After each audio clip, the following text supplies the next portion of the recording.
All right, welcome to Fitness Freedom Podcast. Today I have Dr. Jillian Lampert. She is a registered and licensed dietitian who works with the Emily program. She has a doctorate degree in nutrition and epidemiology. She also has a master's in public health nutrition and nutrition, and she has an expansive range of policy, clinical research, education, teaching, and program development experience in the area of eating disorders. And she's here to share her expertise and to discuss the importance of understanding disordered eating, the psychology behind food rules, and what we can do to experience more flexibility and enjoyment with food. It's an honor to have you here, Dr. Jillian Lambert. Thank you for being with us today.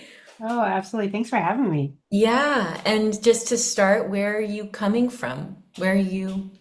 I live in Minnesota. I am either in Minnesota or I am on a plane somewhere visiting one of our sites around the country. So my joke is that I'm at home or I'm on an airplane.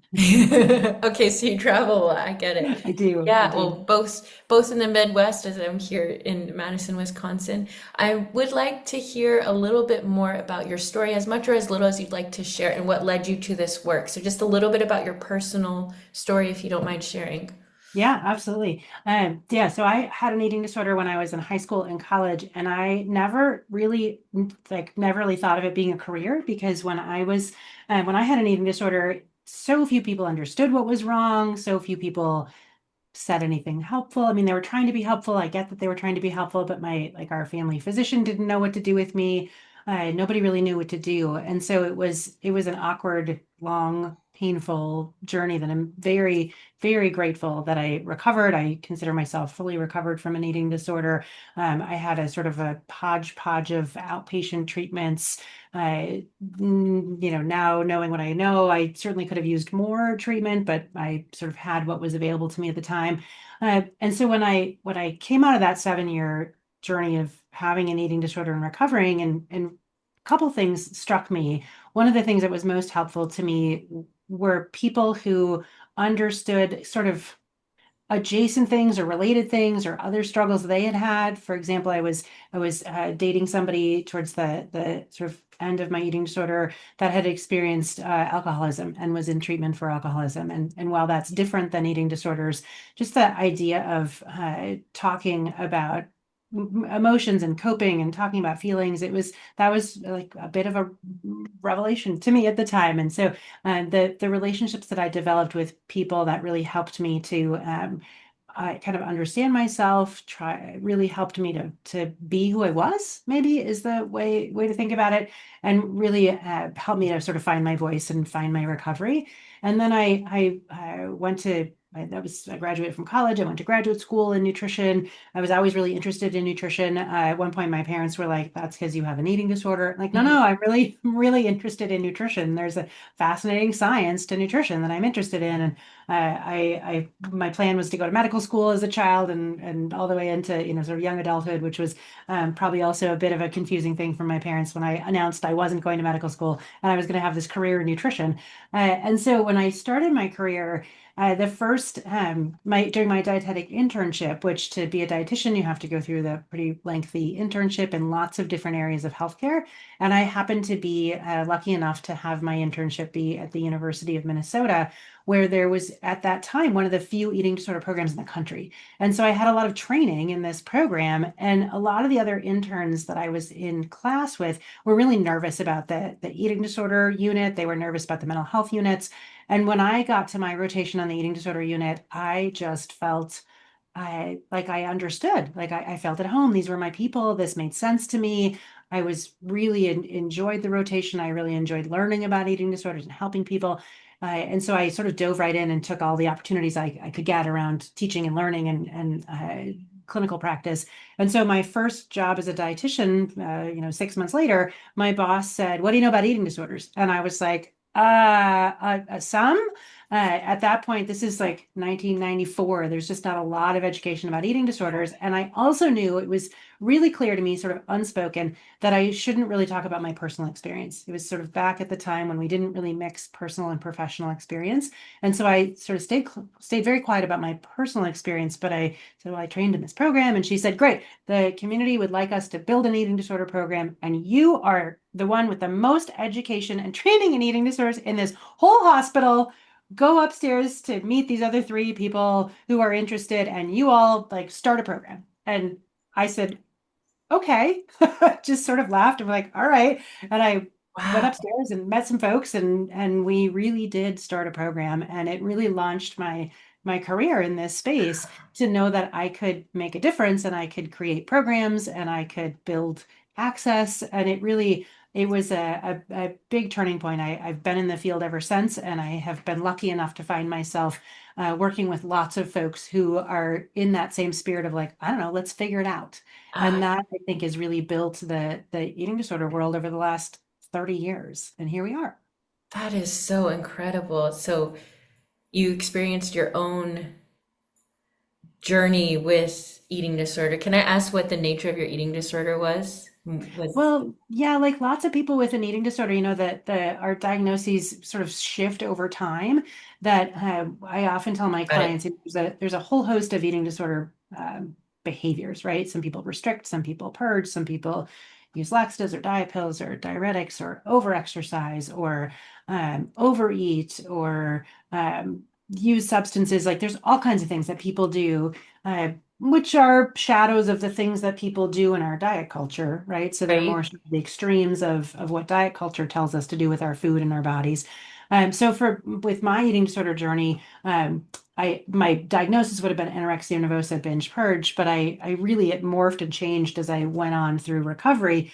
And I often will tell my clients like, look, there's not a lot that you can tell me about that I haven't either heard about or done myself. Like everybody's eating disorder experience is different. And there are some really, really strong commonalities across people, across thoughts, across behaviors. And a big piece of why it's so important to me to talk about it is that there's a lot of shame that gets sort of Yes. embedded in eating disorder behaviors. And, people can like sit down at the lunch table at work and talk about the marathon they're training for or the class they just did or whatever sort of fitness pursuit they're doing, which might be great for them. But they get a lot of praise and admiration and sort Exactly. of comments about that. But nobody ever sits down and says, somebody might sit down and talk about how much excessive exercise they're doing, but nobody says like, yeah, I overate last night and then I made myself throw up, or I found myself making decisions around food that I would be mortified if anybody ever saw me do. And so that sort of secrecy is a really key part of what we have to just help people understand. People do things with food. Not everybody that does a weird thing with food has an eating disorder. And a lot of people do odd things with food that are probably not okay. And that if they could talk about it, could really help them have a different relationship with food. Oh, I love that so much. I know that shame was a huge driver for me with my eating disorder. It was just like something is wrong with my body. What can I do to fix it? And it was like trying to fix a problem that didn't exist, right? Right, Okay, right. so I That's so love. well said. It is trying to solve a problem that didn't exist. And Uh-huh. now we know so much more about why people get eating disorders and genetic predisposition and all Mhm. of that, that it's not our fault. We got an eating disorder, just like it's, people get lots of illnesses and they're very bothersome and they can be very life-threatening, and it's not anybody's fault that they have an eating disorder. Yes. What something that drove you? Like, what is, I'm just curious about you as a person, like going from, having experienced an eating disorder, getting into nutrition, then taking charge of this program, which sounds amazing. I want to ask you more about that as well. But what was it that drove you? What was a value or a passion that took you from that place? Like, it sounds like you had some curiosity, you love learning, but is there something that you can pinpoint as a driver for you personally? And maybe something that continues to drive you, or maybe it shifted for you over the Yeah, no, I think it is. That's a great question. I think it is the same driver. I think it's part of why I love everything I've gotten to do over my career, and particularly getting to do it at the Emily program, because we sort of share that as a commonality or a common passion. But what I think it really was the idea of being able to make things different for somebody else, to Mm, have people not have to suffer in silence like I did, or not know what to do, or have nobody know how to help them. And I think early on I understood, even subconsciously or somewhere in there, that like maybe I could make a little bit of a difference. And if I can make a difference for, one person, a couple people, 100 people, a bunch of people, that's amazing. And I am so excited by that, that people should get care. They should recover from their eating disorder. And as I got further into my career, actually it wasn't very far into my career. In the first 2 years of my career, I had a client that died from her eating disorder, mm, or complications of the eating disorder, uh, which happens, right? We know that eating disorders have the second highest mortality rate of any mental health condition. And so mm, people do die from these illnesses when they don't get the care they need. And this situation was somebody who had been ill for a long time and had not gotten care, and was able to participate in the care that we were offering for a brief period of time. But it was um, at that point, still early days in the eating disorder field. We didn't have the intensity of treatment that person needed, and all sorts of things. So I think that really, in a way, was a shock to me, that like I always knew I was really sick, and I somewhere in the back of my mind like knew that maybe this could be really life-threatening, but I just dismissed it, like many people do. Like, no, it'll be fine. I'll be fine. And to have so early in my career somebody be 100% not fine really was striking to me. And the times that I've both talked to folks who are doing really well and have gone through their journey and recovered, and also experienced, either directly with people that I know or through other people, people who've lost their lives to this. Like, it can be different, and that's what drives me. It can be different, and we can make it different. If mm. people who care about eating disorders don't make it different, who will?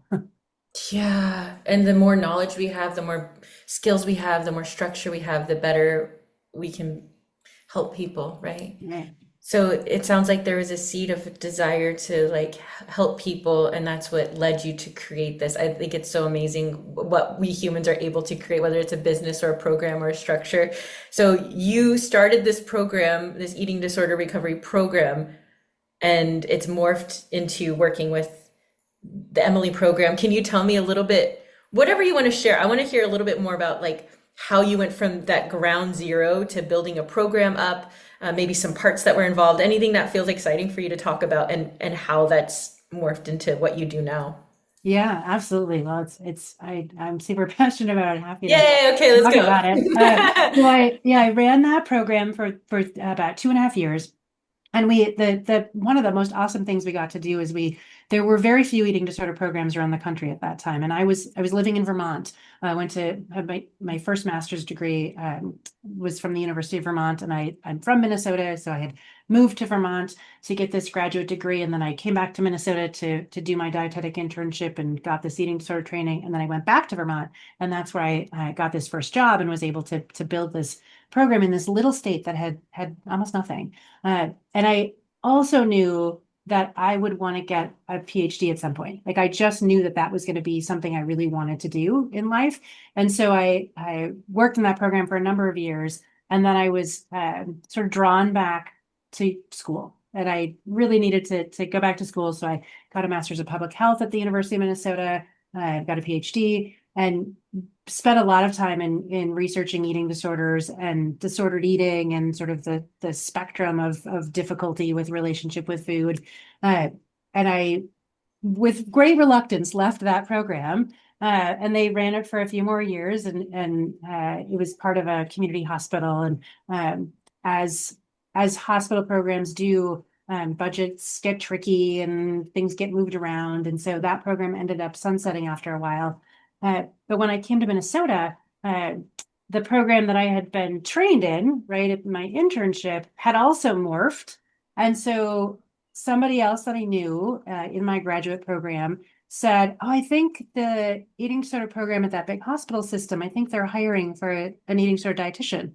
And I was like, "Oh, I could use a part-time job. That's great." So I called them up and I said, "Hey, I have eating disorder experience. I'm a dietitian. Would love to, talk about it, possibly working there." And they I did end up working there for 7 years, but my boss at the time that took the call told me later she thought I was making it all up because she's like, no dietitians have eating disorder training at that point. Like, what do you Um, mean you have experience? That's see, like so unlikely. And so I said, no, I do. And I went in for the interview like on a Friday, and I think I started working on a Monday, and I started part-time, and then I think I was full-time within like 2 weeks. And uh, I love to say yes. I just like really love to be involved in things. I have this sort of urge. I know one of the things I enjoy what I know about myself is that I like to be involved in leadership. I like to be able to influence, and I like to bring people along and like make a difference together. So I was working at this program, and pretty soon I was not only working as a clinical dietitian, but I was developing our research program. I was developing our outreach program and our education program, and oh, okay. doing all Boss, this great boss. stuff. It was so great. And so I worked there for 7 years, like I said. But in kind of early-ish in my career there, we had one of those landmark events where one of the patients that we were seeing in our clinic, an outpatient, died from her eating disorder. And I remember specifically the day coming into work. It was February 17th, 2000.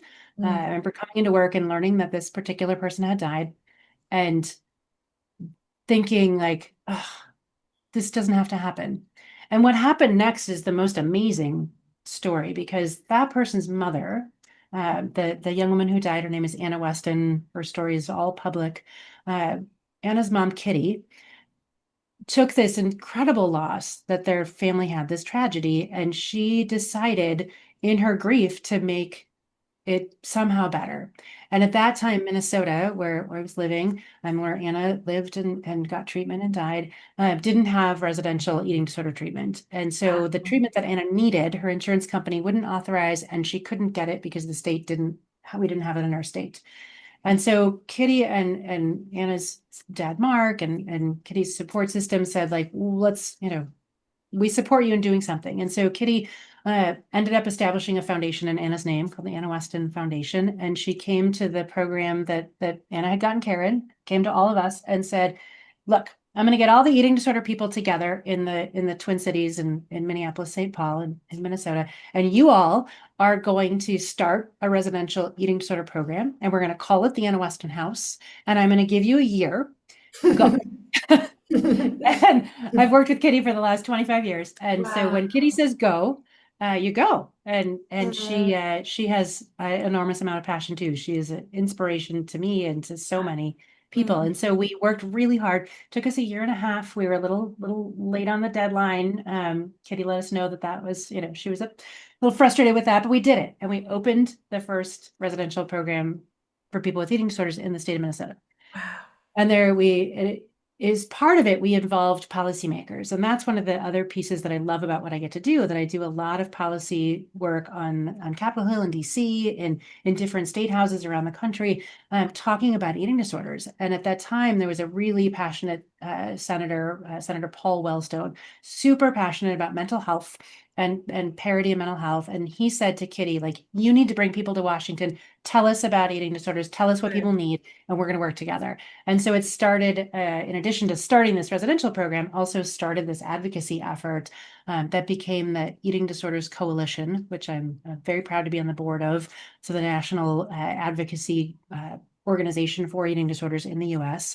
And so I was able to help open the Anna Weston House, run that program. And over the course of the next 5 years, a number of folks sort of moved from that hospital-based program over to this little eating disorder program called the Emily program in the Twin Cities. Mm. And a number of my colleagues went to the Emily program, and I was like, okay, maybe it's time. When I first started talking to Dirk Miller, who's the founder of the Emily program, there were 23 other people working at the Emily program. So it's this tiny little program. And I thought, well, if I could work at a program that was like four of us that started this eating disorder program in Vermont, like 24 is a lot of people. I think I could do that. So I was honored to be able to join the Emily program in 2006. And so I'm in my 20th year Wow. working with the Emily program. And we have gone from that 24 of us who like literally fit in one group room for a meeting to about 1,600 people. Wow. Went from, two sites in Minnesota to now we have 19 sites across the country. Mm. Along the way, have gotten to work with Kitty the whole time in advocacy. And Wow. so not only have we grown services for people with eating disorders in Minnesota and in Washington and Ohio and Pennsylvania and Wisconsin and North Dakota or in North Carolina and Georgia and all over, uh, we've actually changed the landscape of eating disorders policy in the US. Like we've gotten a bill passed that increases access to Wow. care. We've gotten increased awareness. So I've been so lucky. I've been in the right place at the right time and took the risk to say, yeah, well, I could do that. Let's figure it out. I don't know how to start that or build that or do that, but I bet together we can figure it out. And we have. Your story itself is so inspiring, and all the little pieces within it, the kitty and how she turned that pain into creating something beautiful. Same as you, the pain of like I can relate to that. You just like take the pain that you dealt with and turn it into something beautiful that can help other people. That's Yeah. what I'm seeing in the themes here. Um, so being, I mean, basically to anyone listening, you know your stuff. You know your stuff. So with all the research and experience, and not just like on the individual level, but on the policy level, which is incredible. And that's where things do need to change as well, not just working with one-on-one, which is so important. But I'm curious, I'm thinking of people who are listening to this who something drew them to the episode around like an eating disorder expert. Maybe they suspect that they have an eating disorder, or they know that they do, or someone they love does. And I'm curious, what are some common misconceptions around eating disorders that like still persist today? I can think of some, but I want to hear what your take is on that. And just so people can identify. Uh, Right. and switch those misconceptions so get help where they need it or help other people where they need it. Yeah, absolutely. I mean, so many people think, no, I don't have an eating disorder. I'm not sick enough, or it's not a big enough deal. A lot of people believe that eating disorders only impact women, or even more specifically, like teenage girls who probably are Caucasian and probably affluent. That is like the Absolutely. tiniest slice of people who get eating disorders. Uh, but it's the slice that we see in the media, right? It's the media portrayals. It's this sort of focus, if you will, on thinness, on appearance. So I think the misconception around like, oh, I couldn't have an eating disorder because I'm whatever it is that you are, that's not one of those things. Uh, and that's where the reality is that as you know, people, all kinds of people can have an eating disorder. People of all ages, all genders, all ethnicities, all everything can have an eating disorder. And it really is that if you feel like you have a disruption in your relationship with food, like if you feel guilty or if you feel anxious or if you feel fearful or if you have to spend a lot of energy doing math problems to figure out what you're going to eat or how you're going to eat, those are disruptions in what's supposed to be a really internal experience of like, am I hungry? How do I know? What does it feel like? Am I satisfied? How do I know? What does it feel like? What do I want to eat? How do I decide? Like all those questions that we can ask ourselves, that people sort of brush by because they think like, no, no, no, I can't eat that, or I shouldn't eat that, or I should look different. All those shoulds are what get in the way. And so I think anybody who's thinking about like, I don't feel great about myself or my food or my relationship with food, or I feel bad about my body, there's a different way. There's more peace in there to be had. Yeah, and I love that you gave such a kind of a general definition of if there's disruption or anxiety, because I think that anyone who hears that and they do experience that could kind of have a wake up call there just now. Like, oh, that's not normal. Oh, maybe I can get support in this because it is so common, sadly. Right. It Sadly. is. Yeah. And I love working with people with like in recovery with eating disorders, especially on the movement side. I'm curious like what you've seen is like exercise and eating are correlated in some ways. And I know it's not always the same. It's like there's a percentage of people that deal with like compulsive exercise or disordered exercise with eating disorders. And some people without eating disorders deal with it. But I'm curious of what you've observed to be true. I know you're more on the eating side, but if you've noticed anything around exercise behaviors and disordered eating and eating disorders. I'm just curious if you'd like to share any insights, any observations. Absolutely. Absolutely. No, all the time. I feel like I see it. I think that in our society, food and movement is so interwoven. And I mean, I'm so much fun to watch TV with. Like I'm watching TV and some characters like, oh, I just had a bag of chips. I have to go walk it off. And I'm like, I'll yell at the TV. No, you don't. It's just Yeah. chips. Like enjoy it. And if you want to go for a walk, go for a walk. Those two things are not connected. Uh, Yes. yeah, super fun to watch TV with. But I think that like they're so conflated that somehow, again, like the math problem, like we have to earn our food or we have to earn, have to move a certain amount to eat a certain thing. And we have to like move a certain amount or a certain way in order for it to be like worthy. Now I hear people say things like their smart ring or their smartwatch didn't pick up some movement they did, so it didn't matter. And I'm like, well, maybe your battery needed to be charged. Maybe that's why it didn't, pick that up. Or why do you need your smart ring or your smartwatch to tell you that you moved? How do we keep that locus of experience within us? Because movement's supposed to be joyful. It's not supposed to be penance. It's not supposed to be, again, a math problem, right? And I see so frequently people who get exercise or this like drive to move gets wrapped up in the eating disorder. I mean, I can think of so many clients who, go to one gym in the morning and then another gym in the afternoon because if anybody really saw how much they were working out, somebody would be concerned. Mhm. Or maybe they go to a class here and a class there and a class there. It's that same like secrecy element. Like if you're, activity needs to be secret, your eating needs to be secret, something's wrong. Like that is a sign that something's not right. And I see a lot of times people will, move their bodies regardless of how they feel, like they're injured or they might be getting, on the cusp of being injured or becoming ill with a minor thing or a major thing, and yet they're still pushing their bodies to do something that like somewhere their body knows isn't right, isn't what they want to do. And I think we get so stuck in the should again, like, oh, I have to do this movement. I have to do this certain number of minutes. I love imagining a way to be with your body. They're like, what do you want to do, body? What do you want to eat? Well, how do you want to move? How do Mhm. we want to do those things? They don't have to be connected unless I'm like moving to go meet my friend for lunch. That's great. But how do we think about a relationship with our bodies that's um, peaceful and appreciative of what they can do?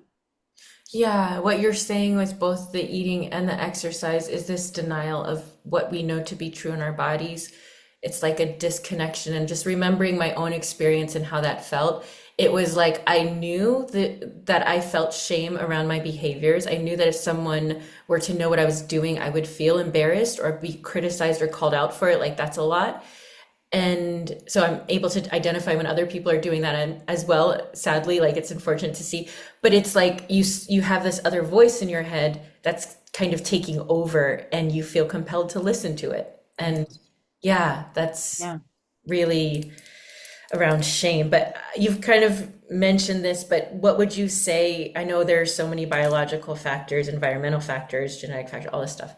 But what would you say is like a fundamental pain? I don't want to say a problem, but a fundamental pain in people with eating disorders, and maybe those who have experienced it or are suspecting of it, or again, loved ones might have some empathy or some compassion for themselves just hearing this. But like, what's a fundamental pain you see across the board?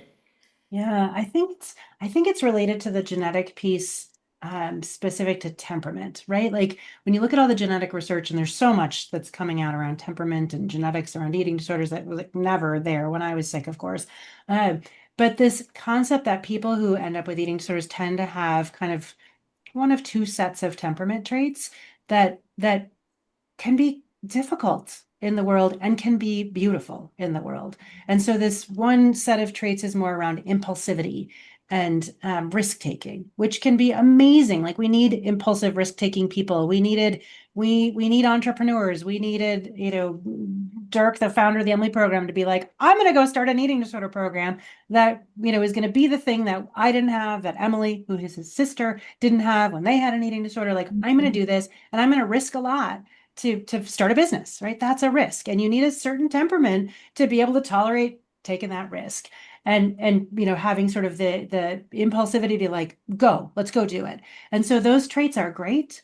And risk taking and impulsivity can kind of get you in trouble and can be a little tricky. And so I think that's why we tend to see impulsivity and risk taking cluster in sort of one way, with some people who end up with an eating disorder. And then the other cluster of traits, which again, they can overlap, but like the other cluster of traits tends to be people that I describe as really high noticing.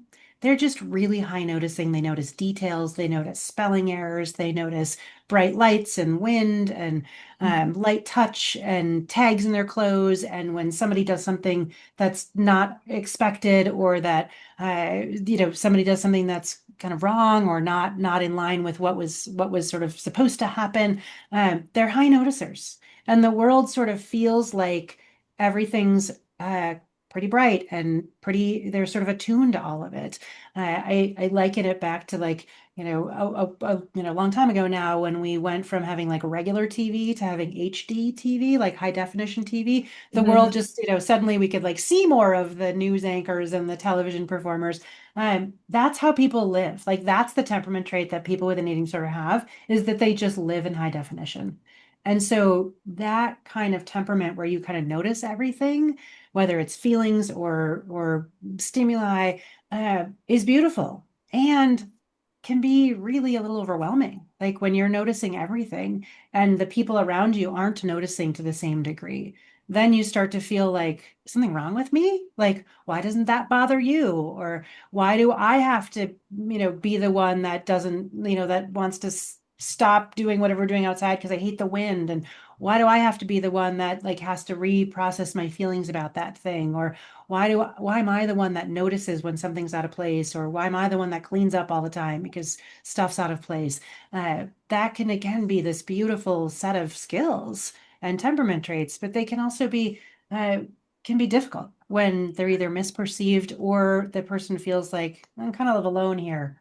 And that can be pretty painful. So I think it's either of those sort of sets of temperament traits that now we know are just like, some of us are just genetically predisposed to have those temperaments, which is great because we need to have those temperaments. And when those of us with those temperament traits change the way we eat and like decide we're going to go on a diet, or we're going to do more exercise, or we're going to like do something to change our bodies, we can slide down that slippery slope of an eating disorder way faster than other people. Right, right, because it's not about the food. It's not, Mhm. that's not the reason that those things are happening. It's we're bringing those traits to it.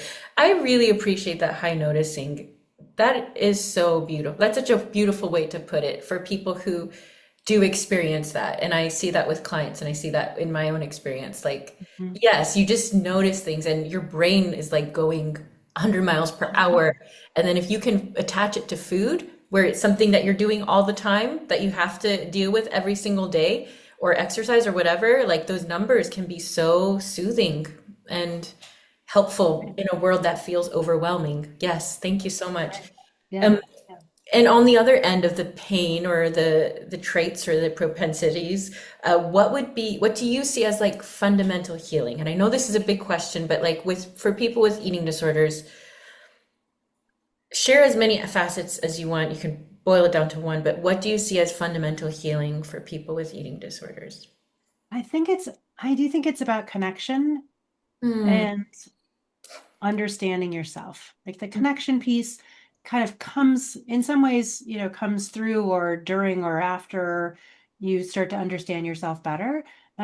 Sort of where we were talking about before with relationships, like we are all in relationship in this world, right? Nobody can, do this alone.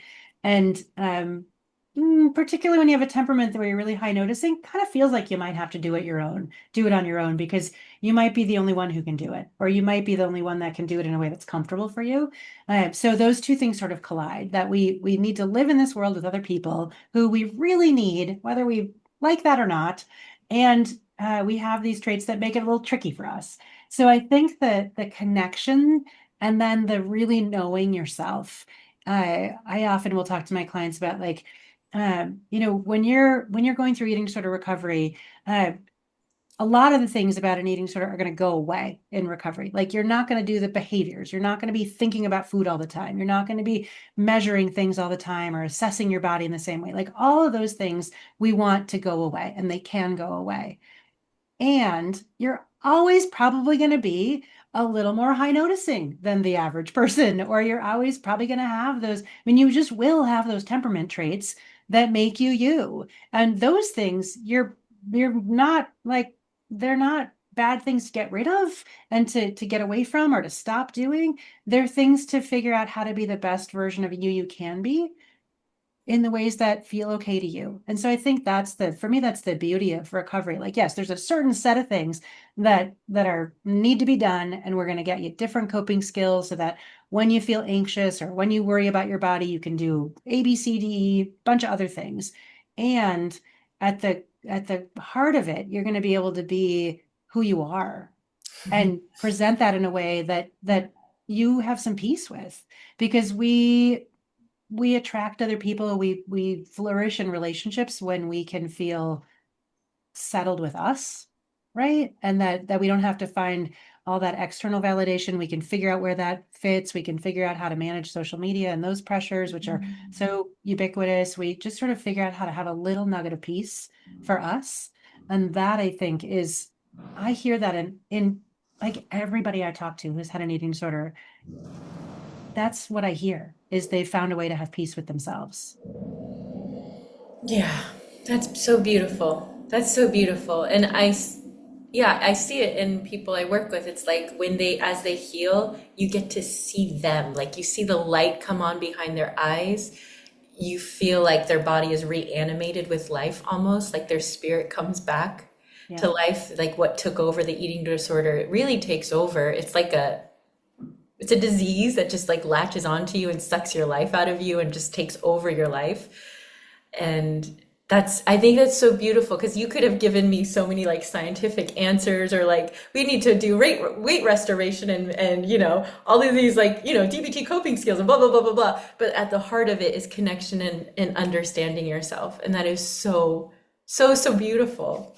Thank you so Oh, much for you're sharing welcome. that. Yeah, I think Yeah. it's so important. And it's so, I think why does why do we have some of the big pesky problems we have in the world? Um, that lead people to feel insecure about their bodies and to, sort of take in all that external messaging.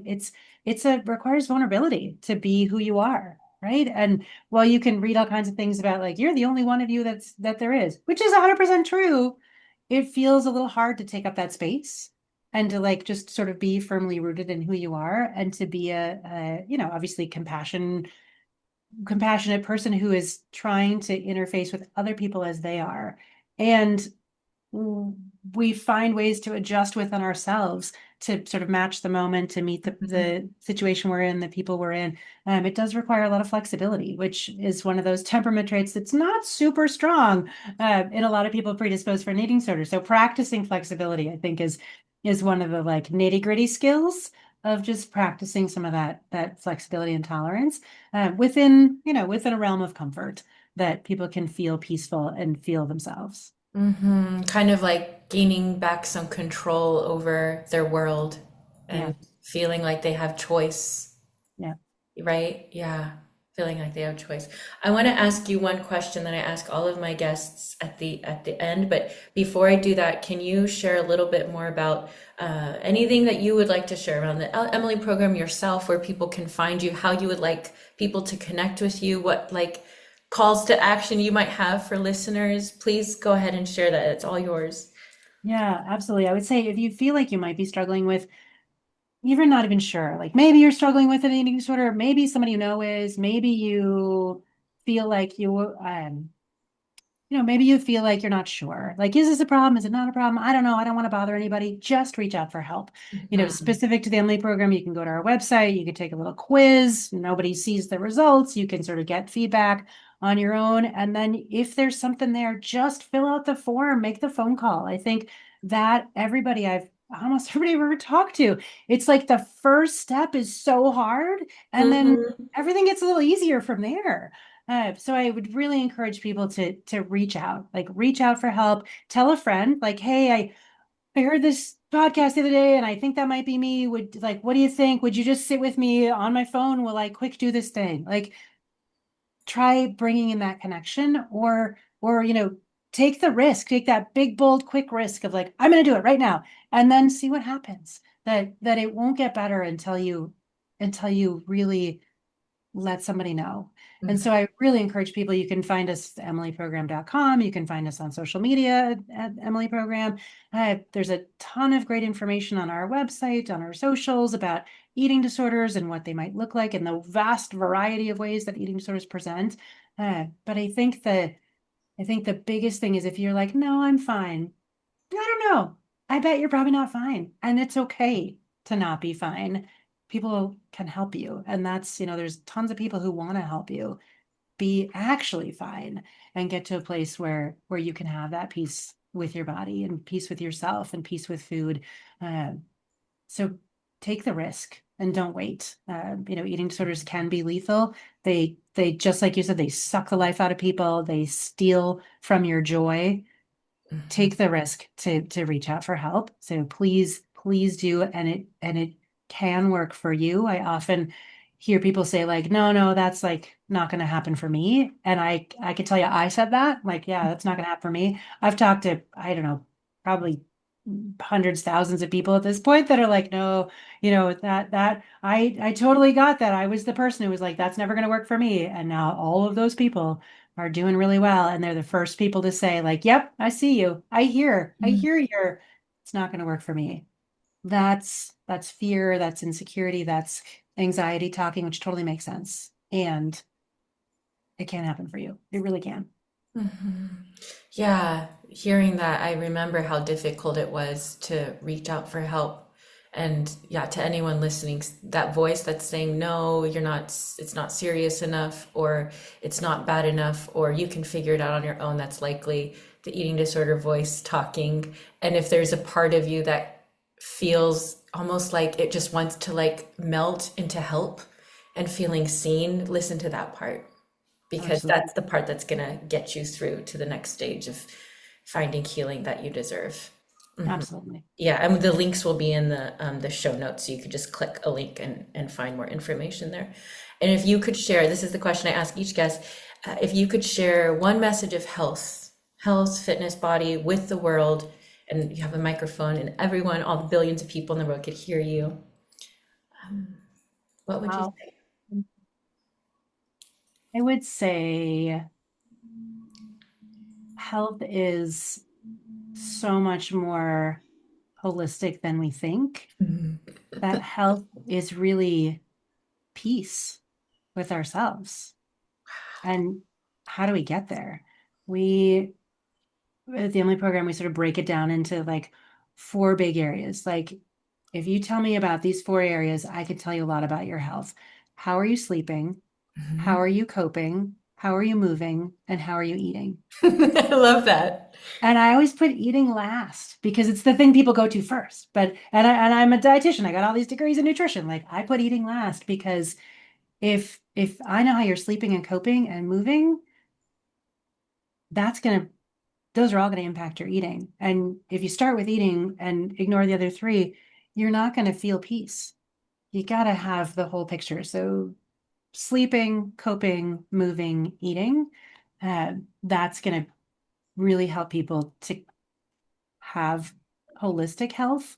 And what would you need to do to feel like you slept well and we're coping well and we're moving well and we're eating well? And what does that mean to you? What would that look like? It's different for everybody. But those, if you get those four things taken care of, pretty much you got it. Mhm. And that highlights how those are challenges. It's not super easy. It's easy to say.